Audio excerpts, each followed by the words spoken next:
Hello అండి. ఇదొచ్చేసి day 3 అంటే Monday evening జరిగిన ప్రోగ్రామ్స్ లిస్ట్ అనమాట. మేమొచ్చేసి ట్రెడిషనల్ అటైర్ అనే థీమ్ ఇచ్చాము. సో, 7 ఇయర్స్ అబోవ్ పిల్లలందరూ ఏదైనా ట్రెడిషనల్ అటైర్‌లో గెటప్‌లో రెడీ అయ్యి వచ్చి ఫ్యూ లైన్స్ మాట్లాడాలి. సో, మా సాత్వి వచ్చేసి తెలుగు రాష్ట్రాలను రిప్రజెంట్ చేస్తున్నాడు.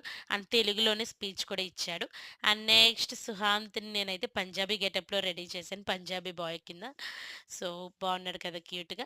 సో, ఇద్దరికీ సేమ్ ఎందుకని డిఫరెంట్ గెటప్ అయితే నేను చూజ్ చేసుకున్నాననమాట. అండ్ నెక్స్ట్ ఇంకా మిగతా రిమైనింగ్ పిల్లలు కూడా మంచిగా గెటప్స్‌లో రెడీ అయ్యి స్పీచ్ అది మంచిగా ఇచ్చారు. అండ్ మంచిగా విన్ కూడా అయ్యారనుకోండి. 1, 2, 3 ప్రైజెస్ అయితే ఇవ్వడం అయితే జరిగింది. నెక్స్ట్ గర్ల్స్ కూడా వచ్చారు కొంతమంది. బట్ నా దగ్గర ఆ వీడియోస్ అయితే మిస్ అయిపోయినాయి. అండ్ ఇదొచ్చేసి day 3 programmes. And next day morning అంటే ట్యూస్‌డే మార్నింగ్ మేము లేడీస్‌కైతే flower rangoli in a plate అని కాన్సెప్ట్ అయితే ఇచ్చాం. అందరూ చాలా మంచిగా పార్టిసిపేట్ చేశారు. చాలా బాగున్నాయి కూడా. By by.